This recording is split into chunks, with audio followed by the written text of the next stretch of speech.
اعوذ باللہ من الشیطان الرجیم بسم اللہ الرحمن الرحیم ما يود الذين كفروا من أهل الكتاب ولا المشركين أن ينزل عليكم من خير من ربكم والله يختص برحمته من يشاء واللہ ذو الفضل العظیم۔ سورۃ البقرہ آیت نمبر 105۔ پچھلی آیت مبارکہ میں آیت نمبر 104 میں اللہ رب العزت نے یہودیوں کی ایک دسیسہ کاری کا، ایک مکاری اور ایک سازش کا پردہ چاک فرمایا تھا کہ وہ کس طریقے پر ڈبل میننگ الفاظ کو استعمال کر کے نبی کریم علیہ الصلاۃ والسلام کے سامنے ان الفاظ کو بول کر مسلمانوں کو بھی ان الفاظ کے استعمال پر آمادہ کر رہے تھے، جبکہ خود یہ لوگ ان لفظوں سے غلط ترجمہ مراد لیتے تھے اور مسلمان انہی لفظوں کو بول کر صحیح ترجمہ مراد لیتے، اور یہودی خوش ہوتے کہ ہم نے مسلمانوں کو بھی انہی الفاظ، انہی چیزوں کے استعمال پر لگا دیا ہے جو ہم استعمال کر رہے تھے۔ راعنا کا لفظ استعمال کیا جاتا تھا، جس پر پچھلے درس میں ہم نے بات کر لی تھی۔ اب یہاں پر کسی کے ذہن میں آ سکتا ہے کہ اگر کسی کو آپ کی کامیابی، آپ کی ترقی، آپ کی عزت پسند نہیں ہے تو وہ کوئی ایسا کچھ کرے جس سے آپ کی کامیابی میں رکاوٹ پیدا ہو، آپ ناکام ہو جائیں، آپ کی ترقی میں رکاوٹ پیدا ہو، آپ تنزلی کی طرف چلیں، آپ کی عزت خراب ہو اور آپ کی بے عزتی کی جا سکے، وہ بندہ ایسا کام کرے تو سمجھ بھی آتا ہے۔ اگر یہودی راعنا کا لفظ بول رہے ہیں تو نبی پاک علیہ الصلاۃ والسلام کو ان تینوں نقصانات میں سے کوئی نقصان بھی نہیں پہنچے گا۔ نہ تو ان کے یہ لفظ بول دینے سے، چونکہ اس لفظ کی صحیح میننگ بھی تو موجود ہے نا تو نبی پاک علیہ السلام کی کوئی کامیابی رک جائے گی اور آپ ناکام ہو جائیں گے کسی مشن میں، کسی تحریک میں، نہ ہی نبی پاک علیہ السلام کی ترقی رک جائے گی اور نہ ہی آپ کی کوئی بے عزتی ہوگی۔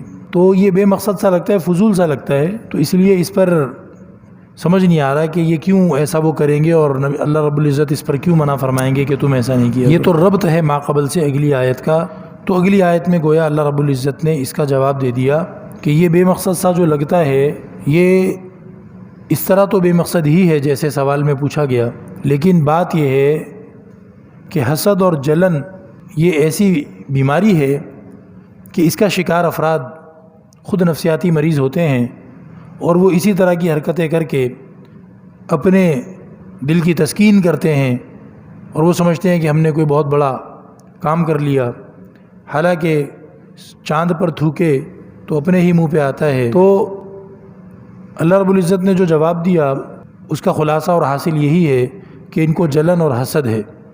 اس جلن اور حسد کے جذبات کی تسکین کے لیے ان سے جو بن پڑتا ہے، ان سے یہ تو ہو نہیں سکتا کہ وہ اپنی بزدلی اور اپنی کم ہمتی میں پھنسے ہوئے ہیں، یہ تو ان سے ہو نہیں سکتا کہ مسلمانوں سے جنگ جیت کے دکھا دیں، اور یہ بھی نہیں کر سکتے کہ جیسی بھڑاس ان کے دلوں میں بھری پڑی ہے ویسا نبی پاک علیہ السلام کو کچھ کہہ کے دکھا دیں۔ تو یہ اسی طرح کے الفاظ کو استعمال کر کے اپنی اس جلن اور حسد کو کچھ ٹھنڈا کرنے کی کوشش کرتے ہیں۔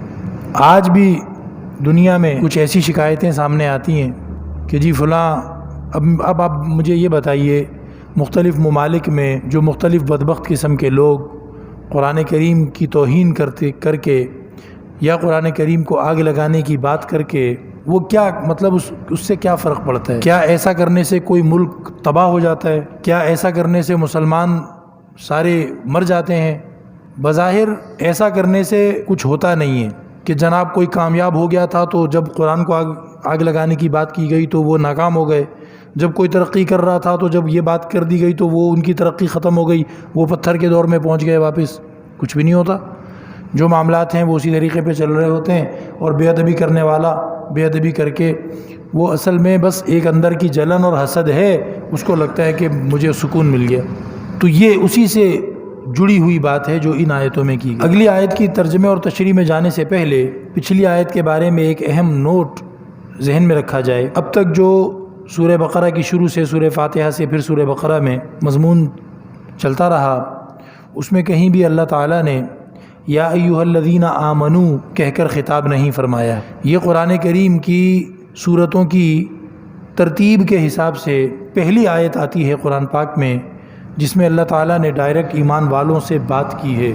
قرآن پاک میں 88 جگہ اللہ تعالیٰ نے ایمان والوں سے ڈائریکٹ کلام فرمایا ہے، بات کی ہے، اور یہ حضرت محمد صلی اللہ علیہ وسلم کی برکت سے آپ کی امت کو ہی بس یہ اعزاز ملا کہ خدا نے، اللہ رب العزت نے امتیوں سے ڈائریکٹ بات کی۔ پچھلی امتوں میں ایسا نہیں ہوتا تھا، اللہ تعالیٰ اپنے نبی سے بس بات کرتے تھے اور نبی پھر امت کو پہنچاتے تھے کہ اللہ نے یہ کہا ہے۔ اللہ تعالیٰ نبی کو ہی خطاب کرتے تھے، ڈائریکٹ امت کو خطاب نہیں کرتے تھے۔ یہ اللہ تعالیٰ نے ہمیں محمد صلی اللہ تعالیٰ علیہ وآلہ وسلم کی امت میں ہونے کی وجہ سے اعزاز عطا فرما دیا ہے کہ ہم سے ڈائریکٹ اللہ نے بات کی ہے۔ تو ہمیں اس شرف اور شرافت کو محسوس کرنا چاہیے، اس شرف اور شرافت کی لاج رکھنی چاہیے کہ ایسی آیتوں کو ہم بہت زیادہ توجہ سے سن کر بہت زیادہ اہتمام کے ساتھ ان آیتوں کے مضمون اور حکم پر عمل کیا کریں۔ جناب حضرت عبداللہ ابن مسعود رضی اللہ تعالیٰ عنہ کے پاس ایک صاحب آئے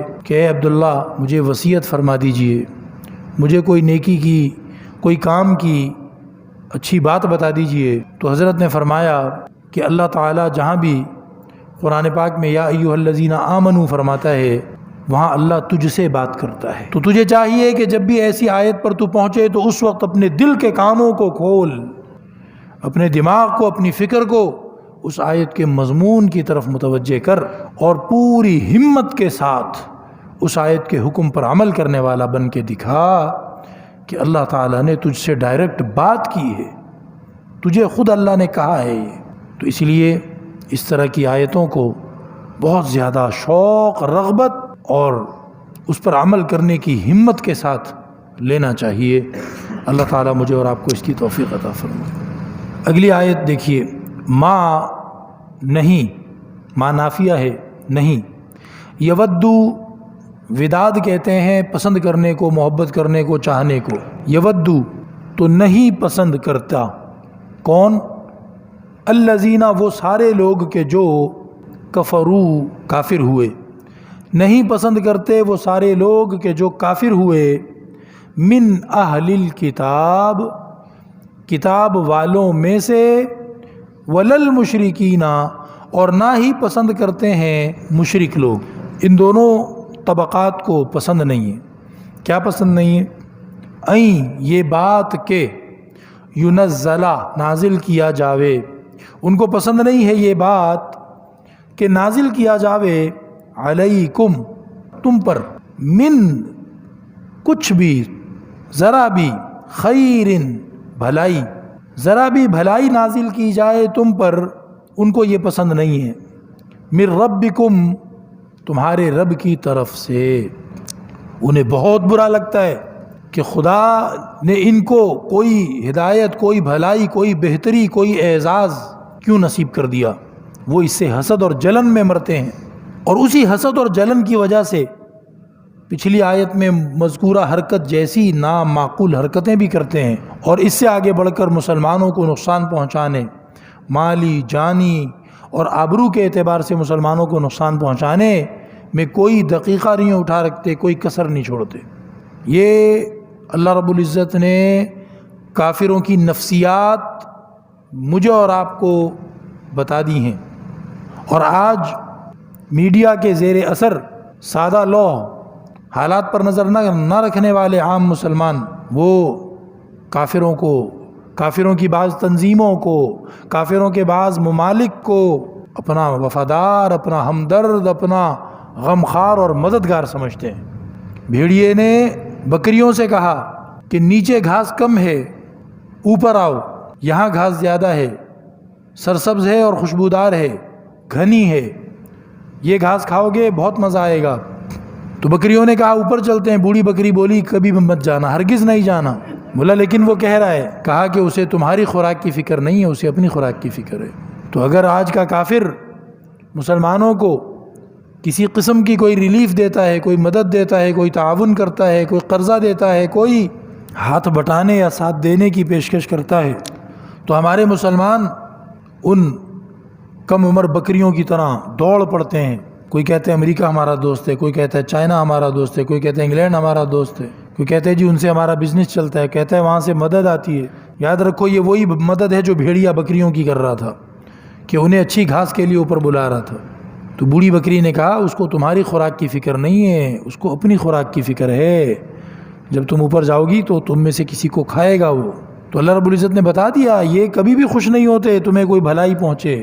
کہاں کا انفراسٹرکچر، کہاں کی فائنانس، کہاں کی معیشت یہ تمہاری مضبوط کر کے دیں گے، سوال ہی پیدا نہیں ہوتا۔ تو یہ خریدتے ہیں اپنے مقاصد، اپنے مفادات پورے کرنے کے لیے، تمہیں تھوڑی سی ہری گھاس دکھا دیں گے اور اس کے بعد تم ہی میں سے کچھ لوگوں کو کاٹیں گے، کھائیں گے، نقصان پہنچائیں گے۔ وہ کبھی پسند نہیں کرتے، چاہے وہ کتاب والے ہوں یہودی اور عیسائی، چاہے وہ مشرک ہوں بت پرست، کبھی پسند نہیں کرتے کہ تمہیں کوئی خیر ملے تمہارے رب کی طرف سے۔ واللہ یختص، اب ان کی اس نامعقول حرکت کا، جلن کا، حسد کا اللہ تعالیٰ جواب دے رہا ہے۔ حال تو یہ ہے کہ اللہ یختص، اللہ رب العزت خاص کرتا ہے برحمتہ، اپنی رحمت دے کر، اپنی رحمت کے ساتھ، من یشاء، جس کسی کو چاہے اللہ تعالیٰ چن لیتا ہے۔ لہٰذا اللہ نے نبی محمد صلی اللہ علیہ وسلم کو چنا اور ان پر ایمان لانے والوں کو چن لیا اپنی خاص رحمت کے لیے۔ تو یہ تو اب اللہ کا کام ہے نا۔ ان کی جلن کا مطلب تو پھر یہ ہوا کہ یہ اللہ پر اعتراض کرتے ہیں، حالانکہ مشرک بھی اللہ کو سب سے بڑا خدا مانتے تھے اور اہل کتاب بھی دعویٰ کرتے تھے کہ ہم اللہ ہی کے عبادت گزار ہیں۔ واللہ ذو الفضل العظیم، اور جب اللہ خاص کر لے، جیسا کہ نبی محمد صلی اللہ علیہ وسلم کو خاص فرمایا اور ان کے امتیوں کو، تو اس کا مطلب یہ نہیں ہوتا کہ اب باقی لوگ کیا ہو گئے، دروازے ان کے لیے بند ہو گئے، اپرچونٹی ختم ہو گئی، چانسز کچھ بھی نہیں ان کے لیے، ایسا نہیں ہے۔ واللہ ذو الفضل العظیم، اللہ بڑے فضل والا ہے۔ اب بھی تم ان بے وقوفیوں سے باز آ جاؤ، ایمان لے آؤ، تو اللہ کے بڑے فضل میں تمہارے لیے بھی بہت جگہ ہے۔ تو اس لیے ان حرکتوں سے باز آ جانا چاہیے، اور اللہ تعالیٰ کا بڑا فضل انہی کے لیے ہے جو اللہ کی رحمت کے ساتھ خاص کیے گئے آخری نبی پر ایمان لائیں گے۔ جو ایمان نہیں لائیں گے انہوں نے خود اس بڑے فضل میں داخل ہونے سے انکار کر دیا، ورنہ اللہ کے فضل میں تو ابھی بھی بڑی گنجائش ہے۔ سارے مشرک مسلمان ہو جائیں، توبہ کر لیں، سارے یہودی، سارے عیسائی توبہ کر لیں، تو اللہ رب العزت کے فضل میں شامل ہو جائیں گے۔ اب جلن جو ہے مشرکین کو الگ طرح کی تھی اور کتابیوں کو الگ طرح کی تھی۔ جو اہل کتاب ہیں یہ بنی اسرائیل ہیں، عیسائی بھی اور یہودی بھی۔ اسرائیل لقب تھا یوسف علیہ السلام کے والد یعقوب کا، اور یعقوب کے 12 بیٹے تھے، ہر بیٹے سے نسل چلی، تو وہ جتنے پوتے پڑ پوتے ہوئے وہ انہی اسرائیل کے 12 بیٹوں کی نسل تھی، تو اسی لیے وہ اسرائیل والے کہلاتے ہیں۔ یعنی ان کا دادا بڑا جو تھے، ان کے جو بڑے دادا تھے وہ حضرت یعقوب علیہ السلام تھے، تو بنی اسرائیل کہلائے، وہ اسرائیل کی نسل۔ تو انہی میں حضرت موسیٰ بھی پیدا ہوئے، انہی میں حضرت عیسیٰ بھی پیدا ہوئے، تو یہ سب اسرائیل کی نسل ہیں۔ اور یعقوب کے دوسرے بھائی تھے اسماعیل، یعقوب کے چچا، یعقوب کے بھائی نہیں، چچا۔ یعقوب بیٹے ہیں اسحاق کے، اسحاق بیٹے ہیں ابراہیم کے، اور ابراہیم کے 2 بیٹے ہوئے، ایک اسحاق اور ایک دوسری ماں سے ان کا بیٹا ہوا اسماعیل۔ تو زیادہ جو نبی آتے رہے وہ اسحاق کے بیٹے یعقوب کی نسل میں سے آئے، اور یہ نسل یعقوب کے نام پر مشہور ہوئی جس کو بنی اسرائیل کہتے ہیں۔ اور حضرت محمد صلی اللہ علیہ وسلم جو پیدا ہوئے وہ اسماعیل کی نسل میں پیدا ہوئے علی نبینا علیہ السلام۔ تو اب یہودیوں اور عیسائیوں کو یہ حسد کے ہماری نسل میں سے کیوں نہیں آیا آخری نبی، جو ایمان نہیں لائے ان کی بات ہو رہی ہے۔ جو یہودی اور جو عیسائی ایمان لے آئے تو ان کو تو جلن نہیں تھی، ان کو تو حسد نہیں تھا، اسی لیے انہوں نے حق اور سچ کو قبول کر لیا۔ جنہوں نے حق اور سچ قبول نہیں کیا اس کی محض یہی ایک وجہ تھی کہ ابے تیری یہ کیا ہوا، یہ تو ہماری نسل میں سے آنا چاہیے تھا، یہ دوسری نسل میں سے کیسے آ گیا؟ تو اسی لیے انہوں نے کہا ہم تو ایمان ہی نہیں لاتے بھائی چلو۔ مشرکین کو کیا جلن ہے؟ مشرکین کو جلن یہ ہے کہ یار ہمارے باپ دادوں کی بے عزتی ہے، ہمارے باپ دادوں کی بے عزتی ہے، اگر ہم اس پر ایمان لے آئیں جو محمد صلی اللہ علیہ وسلم کہہ رہے ہیں کہ بتوں کو سجدہ کرنا غلط ہے، تو ان بتوں کو تو ہمارے باپ دادے سجدہ کرتے تھے، تو مطلب پھر یہ ہوا کہ ہمارے باپ دادے غلط تھے۔ ان لوگوں میں اپنے باپ دادوں کی عزت بتانے اور بنانے اور اپنے باپ دادوں کی عزت کو بولنے کا جنونی حد تک رواج تھا، سمجھیں کہ عبادت کی حد تک وہ باپ دادوں کی تعریف کرتے تھے بس۔ تو اب یہ کیسے ہو سکتا ہے کہ ہم اپنے باپ دادوں کے کام کو غلط کہہ دیں؟ اس سے لازم آئے گا کہ باپ دادے خود غلط تھے۔ وہ غلط کیسے ہو سکتے ہیں جبکہ ہم تو ان کی تعریفیں کر کر کے معاشرے میں اپنی عزت بنائے بیٹھے ہیں؟ ہمارا تو سارا وہ عزتوں کا مینار دھڑام سے گر جائے گا۔ اس کے علاوہ ایک جلن اور تھی مشرکین کو، وہ کیا کہ ان کے اندر قبائلی تقابل بہت زیادہ، کمپٹیشن بہت زیادہ ہوتا تھا قبائلی بنیاد پہ۔ بعض روایتوں میں آتا ہے کہ ابو جہل نے اپنے دوستوں کی کسی مجلس میں کہا تھا، جب بات ہو رہی تھی حضرت محمد صلی اللہ علیہ وسلم کی اور سارے ہی رازدار کافر بیٹھے ہوئے تھے، تو وہ سچ بولنے لگے اور وہ کہنے لگے کہ محمد صلی اللہ علیہ وسلم جو کچھ کہتے ہیں وہ صحیح ہے، وہ غلط نہیں ہے، بندہ ٹھیک ہے، بات صحیح کرتا ہے۔ تو ابو جہل نے بھی اس طرح کی بات کی تو کچھ لوگوں نے کہا کہ یار پھر تم مان کیوں نہیں لیتے؟ تم مان لو، تم بڑے سردار ہو، تم مان لو گے، باقی لوگ بھی مان لیں گے، تمہارے ڈر سے باقی لوگ بھی چپ ہیں۔ تو ابو جہل نے جواب میں کہا تھا کہ ہم نہیں مان سکتے، اس میں ہمارا نقصان ہے، سوشل، اس میں ہمارا معاشرتی نقصان ہے، پولیٹیکل، اس میں ہمارا سیاسی نقصان ہے۔ اس نے کہا دیکھو رفادہ ان کے پاس ہے، یعنی خانہ کعبے کی خدمت کی ذمہ داری ان کے پاس ہے، سقایا ان کے پاس ہے، بنو ہاشم کی اولاد میں تھے یہ سارے کام، خانہ کعبے کی دیکھ بھال انتظام بنو ہاشم کی نسل میں تھا، پھر سقایا حاجیوں کو پانی پلانے کا جو شعبہ تھا وہ بنو ہاشم کے پاس تھا۔ اب رسالت بھی ہم ان کے پاس مان لیں کہ اللہ کا پیغام بھی اسی خاندان میں آ گیا ہے، تو ہمارے پاس پیچھے کیا بچے گا؟ ہم سیاسی طور پر مٹ جائیں گے، ہم معاشرتی طور پر مٹ جائیں گے، تو ہم اپنی سیاسی خودکشی نہیں کر سکتے محمد صلی اللہ علیہ وسلم پر ایمان لا کے، حالانکہ وہ چند سیکنڈ پہلے کہہ رہا تھا کہ بندہ سچ بولتا ہے۔ تو جلن تھی، سیاسی جلن تھی شریکے کی اور معاشرے کی کہ بھئی ہم کیسے اپنے شریک لوگوں کو ہم کیسے مان لیں کہ ان کو کوئی عزت ملی ہے۔ تو یہ حسد اور جلن بڑی عجیب چیز ہوتی ہے، اس لیے اس بیماری سے بچنا بھی چاہیے، اور اس بیماری کا شکار جو لوگ ہوتے ہیں بڑی بے سروپا قسم کی حرکتیں کرتے ہیں، آپ کو سمجھ بھی نہیں آئے گی یار اس نے ایسا کیوں کیا، اس کا کیا فائدہ ہے ایسا کرنے، اس کا بھلے کوئی فائدہ نہ ہو لیکن وہ کرے گا۔ تو اسی لیے خود بھی اس سے بچنا چاہیے، انسان کو ہر اعتبار سے یہ نقصان پہنچانے والی نفسیات ہوتی ہے، اور اس بات پر چوکنے رہنا چاہیے۔ اللہ نے بتا دیا ہے کہ یہ تمہاری خیر اور تمہاری بھلائی کبھی نہیں چاہتے۔ آگے ایک آیت آئے گی جس میں اللہ تعالیٰ فرمائیں گے اس وقت تک یہ تمہاری بھلائی، اس وقت تک یہ تم سے راضی نہیں ہوں گے، اس وقت تک یہ تمہاری خوشی کو نہیں دیکھنا چاہیں گے جب تک کہ ان کو یہ یقین نہ ہو جائے کہ تم نے اسلام کو چھوڑ دیا ہے، اس کے بعد جا کر یہ تم سے خوش ہوں گے۔ اللہ رب العزت ہمیں ہمارے ایمان کی حفاظت کے لیے فکر کرنے کی توفیق عطا فرمائے۔ اللہ تعالی ہمیں اپنی آیتوں اور اپنے کلمات پر سچا یقین نصیب فرمائے۔ اللہ تعالی ہمارے حکمرانوں کو بھی اس آیت کے مضمون پر یقین عطا فرمائے۔ اللہ رب العزت امت کو اپنے پیروں پر کھڑے ہونے کی ہمت اور توفیق عطا فرمائے۔ اللہ رب العزت کافروں کا رعب اور کافروں کی چال بازی کا اثر ہمارے اوپر سے ختم فرمائے۔ دنیا میں جہاں کہیں مسلمان پریشان ہیں اللہ تعالیٰ ان کی حفاظت فرمائے، مدد و نصرت فرمائے۔ ان مظلوموں نے نہتے ہو کر، خالی ہاتھ ہو کر کفر کی آنکھوں میں آنکھیں ڈالی ہیں، یا اللہ ان کی مدد و نصرت فرما، یا اللہ ان کا رعب کافروں کے دلوں پر یا اللہ مسلط فرما، یا اللہ دشمنوں کو آپس میں لڑوا، یا اللہ ان کے ہتھیار ایک دوسرے پر چلوا دے۔ اے رب کریم ہمارے حکمرانوں کی بے حسی کو، ہماری بے بسی کو یا اللہ تو حمیت ایمانی میں اور یا اللہ مضبوطی میں تبدیل فرما۔ رب اغفر وارحم وانت خیر الراحمین۔ پاکستان کی حرمین شریفین کی، مسجدوں مدرسوں کی، کلمہ پڑھنے والوں کی، قرآن کریم کی حفاظت فرما۔ اے رب کریم ہمیں ان لوگوں میں سے بنا جو تیرے دین کی مدد کرتے ہیں اور مسلمانوں کی مدد کرتے ہیں۔ یا اللہ ان میں سے نہ بنا جو تیرے دین کو اور تیرے یا اللہ کلمہ پڑھنے والوں کو بے آسرا چھوڑ دیتے ہیں۔ یا اللہ ہم تجھی سے مدد مانگتے ہیں، تجھی پر بھروسہ کرتے ہیں، اور یا اللہ نیکی کرنے کی توفیق، بدی سے بچنے کی ہمت تو ہی عطا فرما سکتا ہے۔ وصلی اللہ تعالی علی خیر خلقی محمد و آلہ و صحبہ اجمعین برحمتک یا ارحم الراحمین۔